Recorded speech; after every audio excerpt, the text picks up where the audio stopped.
Well, greetings everyone and welcome to another episode of In the Ballpark. I am, of course, Michael Serpal, and we are here in the gorgeous Davis, California, and it is finally starting to cool down. It is 35 degrees Celsius as I record this episode, which is pretty cool for us. Pretty much 3.5 weeks straight of baseball games, and it hasn't dropped below 40 degrees Celsius. 35 degrees Celsius, that is kind of cold. Like, I was literally wearing a hoodie this morning. Late July now, our last full month, which will be August. In September, I think we have 2 weeks worth of games and then we're into playoffs, and that's the end of Pioneer Baseball League season. I think myself, along with the team, have done really well. One of the highlights, we do high wheeler races, penny farthings, and we race them. I gotta say, my colleague that I work with, she has got the race down pat. She just does not lose. She's the right height, she's got the right aerobic and gymnastic background to be able to pull off such a feat. And so far, we've had a lot of different casuals that work for us try it, and they just haven't been able to get anywhere near her. My colleague's like, hey, do you wanna give this a go? And I'm like, actually, yes. Bring it on, let's do it. And in my first race, I'm like, okay. In the next race, I might actually win this sucker.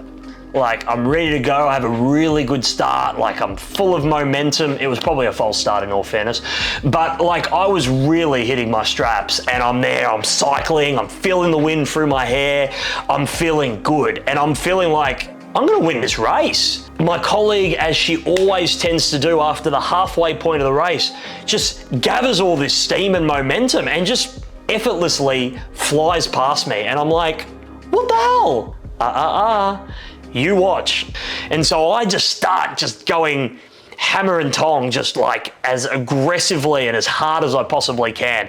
And I am going fast, but I'm like zigzagging at this point. And we race on the foul lines, which is like this kind of gravel. And in a blink of an eye, I go sideways to my left-hand side, and I just spin out of control. And I am just like on the ground. My colleague's like kind of looking, going like, are you okay? And I'm like, man, I gotta cool runnings this shit. We've crashed out. The whole crowd's watching. We've got a live broadcast happening. The PA announcer's like, oh my God, Michael's down. What's gonna happen now? Don't call out the stretcher yet. I grab the bike, which is absolutely covered in dirt, and so am I, in all fairness. I hold it above my head like an absolute champion, and I run to the finishing line with this bike. I can literally hear that song, we belong to the light, we belong to each other, we belong. It's kind of like the ending of Ricky Bobby. And I'm like, well, I'm not just gonna walk over the finishing line and just put my head up and go, woo. I just gotta own this accident. I literally did like a commando roll right at the finishing line. Like, it happened so quickly, I couldn't even feel my legs properly. Both my knees got quite a fair bit of grazing to it as well. So like, they were bloodied. The Oakland Ballers bullpen's there, and they're like, whoa man, that was like an epic crash. Like, that was so cool. I'm just like, yeah guys, like, it's all a part of the act. And one of the guys like stood up and he was like, it looked like he'd just seen a ghost. Maybe he did. Whoa, man. You're Australian? Where are you from, man? I'm like, oh, I'm from Melbourne. He's like, no way. He's like, my girlfriend is from the Mornington Peninsula. And I'm like thinking, what the fuck? Like, that's so specific. I got to meet her later on in this home series. She's lovely. You know, they're a great love story based here in the US. Honestly, it was great to hear an Australian accent again, like in person. Auss-Americans. I guess that's what I am, an Auss-American. Speaking of bikes, I actually got my first bike that I was using here. It was actually a family friend's bike, stolen.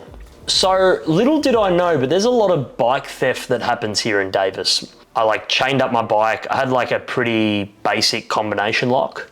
When I came back, couldn't open the combination lock. I'll get an e-bike home, I'll get an e-bike back into the city the next day, and we'll just try and open it then. Lo and behold, we go to the spot where the bike was, and I have like this stomach dropping, sickening feeling. The bike is gone. This wasn't my bike. This was the host family's bike. And they're like, nah, man, it's all good. Like, this happens, don't stress. But I felt bad. Like, I really felt bad. And I learned a very valuable lesson that you do not leave your bikes out overnight. You just don't.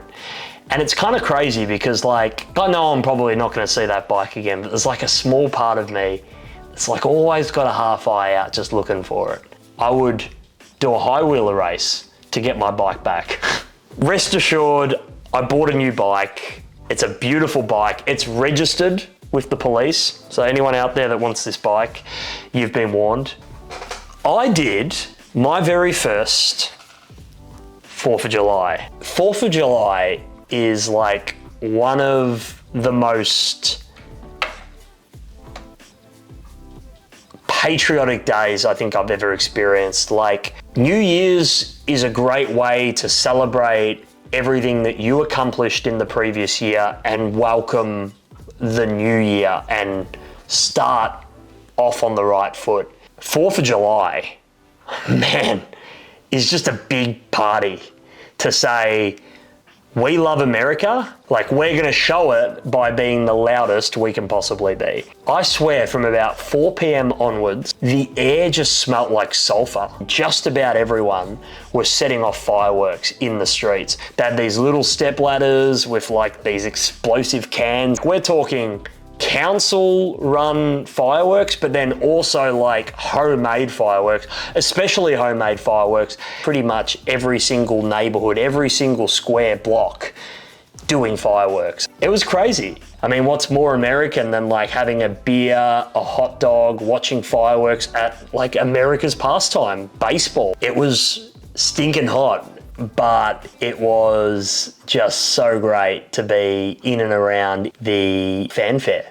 Over the weekend, I got to go and see an Oakland Ballers baseball game. Now, obviously, the Yolo High Wheelers and the Oakland Ballers are owned by the same ownership group. You know, we obviously want to win, but it's a bigger extension of our own family. But I think the big thing to remember is, like, we're very different. Oakland is a place that's been knocked down. They've lost their pro teams. The people are angry about that and they want change, and the Oakland Ballers are there to kind of fill in that gap.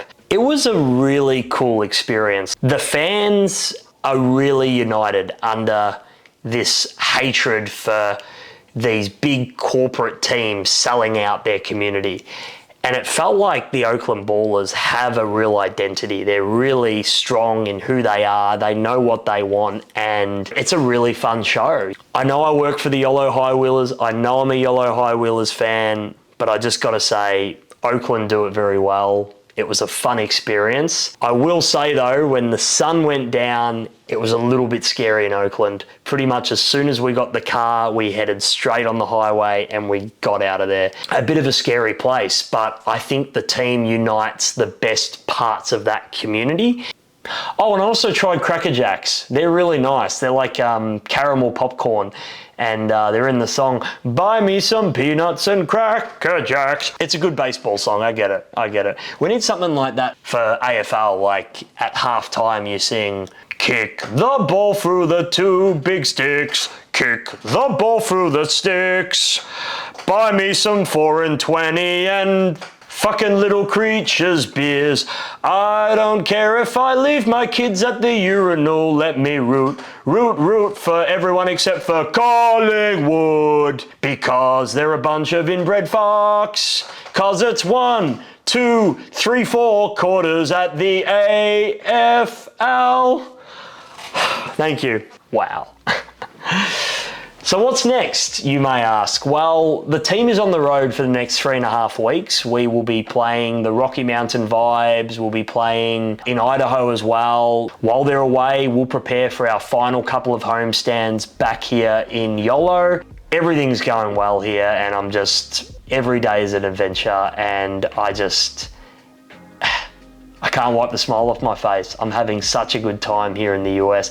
Oh, before I go, I was saying to a couple of the members of the team, I'm like, you know, like what's going on? Like I keep seeing all these photos of all these other Pioneer Baseball League clubs having walk-off wins. Where's ours? In Pioneer Baseball League, you have a home run derby. It's called a knockout round. For 2 minutes, you nominate a batter to pretty much hit as many home runs as they can in 2 minutes. If they ground a ball, pretty much any ball that doesn't go over the fence is an out, and you have 5 outs. We have been involved in a lot of these knockout rounds, and unfortunately we haven't won a single one yet. You know how the saying goes, be careful what you wish for. We had 2 back-to-back knockout rounds in a row, and the Yolo High Wheelers won both. Jose Gonzalez, who is our superstar player, he does it. He hits this beautiful home run. I mean, it sounded so crisp off the bat. The whole team goes out there, they've got the ice water, they tip it over him with the Gatorade container. He pretty much runs around like Shane Warne's just taking his 700th wicket, and they can't catch him. They honestly could not catch Jose. They tried. The very next night, he gets called up again, and you know what? Oakland miss out. They can't get a home run. Jose comes in, schmack, gets one, wins the game for us again. What a hero, what a legend. 2 nights in a row. It was pretty special.